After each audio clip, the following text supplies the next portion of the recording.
Hey everyone, this is Super RJ here, and welcome back to another review. Today, we're going to take a look at Warner Bros. Animation newest and recent animated film released in 2020 on digital, SCOOB. Now, the SCOOB is based off the 1969 Hanna-Barbera series Scooby Doo, Where Are You? Now, I adore Scooby Doo. Growing up in the 2000s, I always watched the nostalgic cartoons. Back in the old days of before I was born, of course. But I do remember growing up watching some recent cartoons at that time. But I was always been a huge Scooby-Doo fan throughout my whole life. I remember watching the episodes from the original series, the direct-to-DVD films from the 90s and the 2000s, and Scooby-Doo has always been one of the best cartoon characters of all time.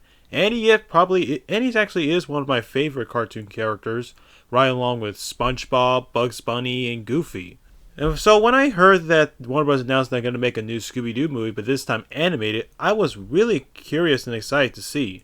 But what makes me really excited is that Warner Bros. Said that this is going to be a startup of the new Hanna-Barbera cinematic universe. And I was actually more excited because I hope Warner Bros. Wanted to do something to revive the Hanna-Barbera legacy. And when they said they're going to do a Hanna-Barbera cinematic universe starting with Scoob, I was actually happy that Warner Bros. Actually wanted to give respect to Hanna-Barbera's works.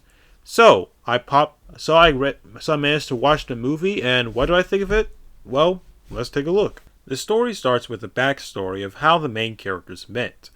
Where Scooby was a puppy and Shaggy was a kid. They both became best friends, and they met the rest of the gang, Fred, Daphne, and Velma. After solving their first mystery, they start solving some more mysteries throughout the years.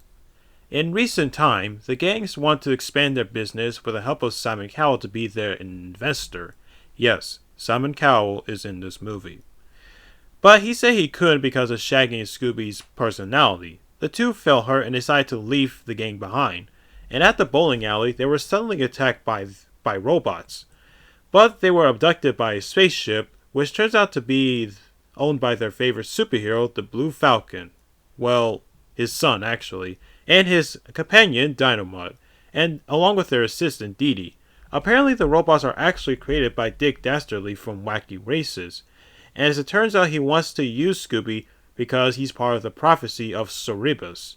So Scooby and Shaggy agree to stop Dick Dastardly from taking Scooby away and stealing the 3 skulls of Cerberus.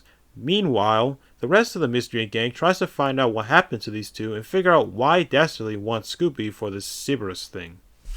So what I said about the story, you think it actually fits in Scooby-Doo, right? No. This movie decided to take an old property and make it to a different format rather than sticking to the original format. Now, to be fair, there are movies and shows that can do that, and they can make it decently. Take, for example, a Looney Tunes show where the Looney Tunes character taking a role of a sitcom rather than focusing on slapstick, and it turns out decently. Teenage Mutant Ninja Turtles can do that, but they can still use the original formula. Scoob decided to be an action-adventure superhero film instead of being a mystery genre. That means that this movie wants to be like Marvel, but for kids. And keep in mind, this is supposed to be a Hanna-Barbera cinematic universe, and that is something I do not want it to have with this type of idea for a cinematic universe. But that's not the only problem with this movie. The other problem is the conflict and the moral. The moral of this movie is about how friendship is a powerful thing, and it mainly focuses on Scooby and Shaggy's relationship. I'm not a fan of this setup, even for Scooby-Doo standards. It's like the movie is telling us that these two will always be there solving mysteries with their friends, and since the movie is about Scooby and Shaggy, it makes the story predictable, and also generic, for being a buddy-buddy movie. To be fair, when we do get to the mystery part, it does give me a little bit of interest, and they did keep the original charm of Scooby-Doo. Aside from the fact that it has this original charm, there are some other highlights. The biggest one has to be the Easter eggs. Everywhere I look, I spot references to other HB series like Yogi Bear, Top Cat, Hong Kong Phooey, the Banana Split shows, and even the Hex Girls. It is amazing that Warner Brothers actually do give respect to Hanna-Barbera by throwing in details of their other shows aside from Scooby Doo, Tom and Jerry. And it's really fun to spot these references, and I'm sure the animators and the artists have a blast creating them. Also, I like the recreation of the original series opening. There are some parts of this movie that did give me a chuckle and a laugh, and it does have this classic Scooby Doo comedy. And I do like it when they have used classic cartoon sound effects to fit in the slapstick. Now let's talk about the animation. It looks okay. I was impressed by the character designs and the animation. The way how the original characters look in their 3D form from their 2D counterparts is amazing. The new designs for the clothes they give to the characters to fit in the modern time looks also fit into the way how the characters look and make them look recognizable. The character animation is also great when it comes to the classic comedy wackiness chase scenes.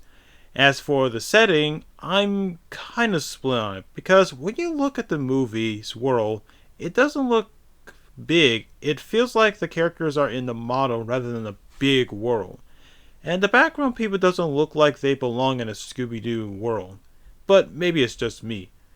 The textures are very impressive, from the gadgets, the clothing, the ships, the vehicles, and when they give the textures on the characters, who look like the ones from the show, blend in very well, especially with the slapstick.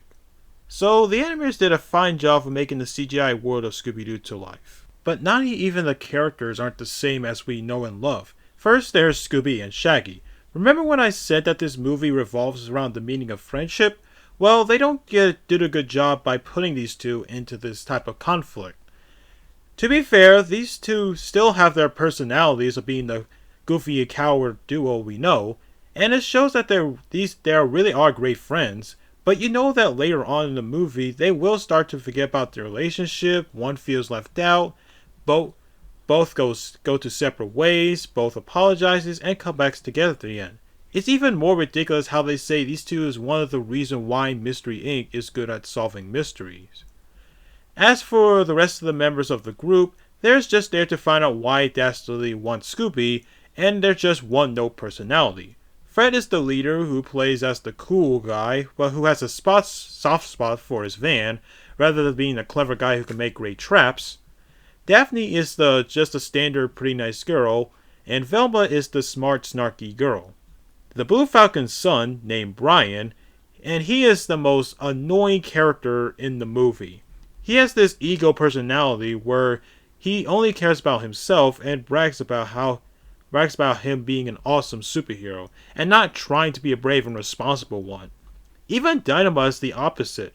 Now, I have never watched the Dynamite cartoon, but from what I've seen clips and what I heard from the show, Dynamite is a clumsy robot dog sidekick, but he still is a trusted friend of the Blue Falcon, and he's also a trusted hero.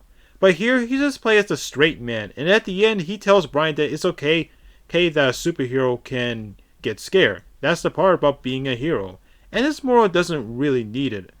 Only if Brian does do hero work, but not as well as his father did.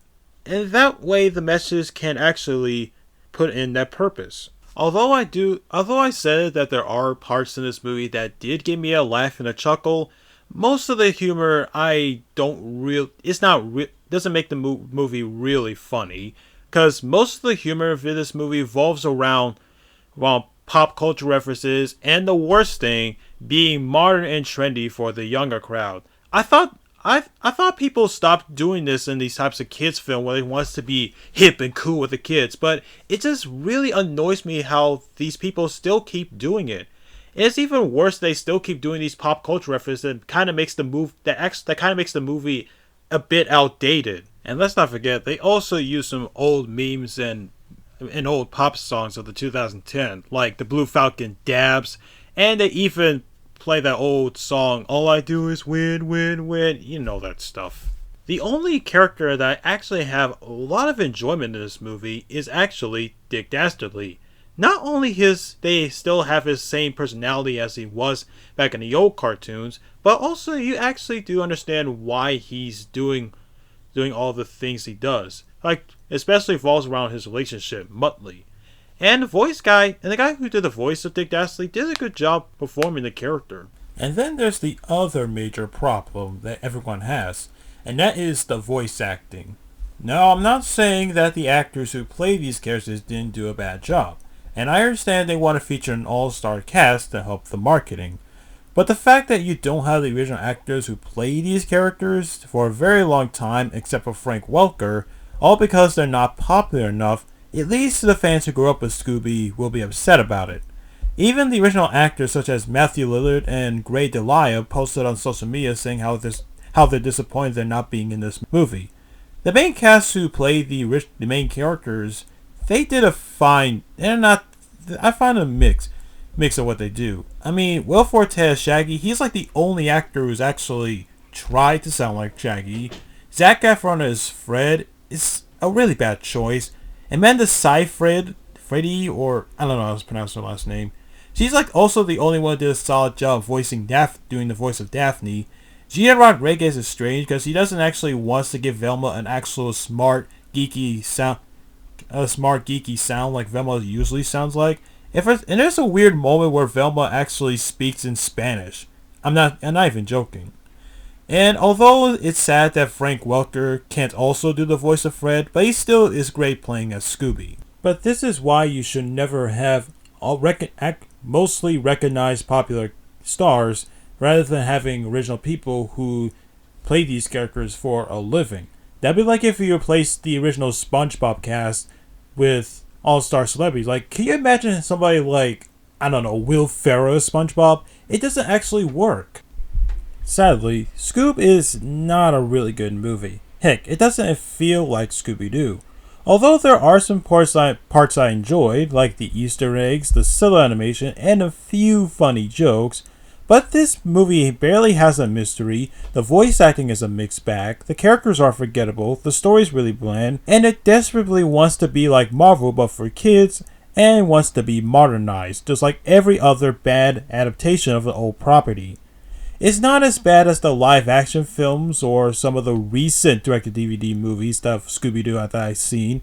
I mean, I find the 2002 film just Zombie Island, but done in a bad way. And the sequel, it tries to tell a mystery, but in a bad execution. And I find some of the DVD films passable. But this, on the other hand, is just a dumb movie. And if this is supposed to be the startup of the new Hanna-Barbera cinematic universe, then this is a bad start. And for my rating for this movie, I'm gonna have to give it the Dark Star medal. So, if you guys seen Scoob, then tell me what you guys think. Do you think it's a good movie for you, or you just think it's just suck? Let me know in the comments below, and I'll see you guys in the next video. See you later.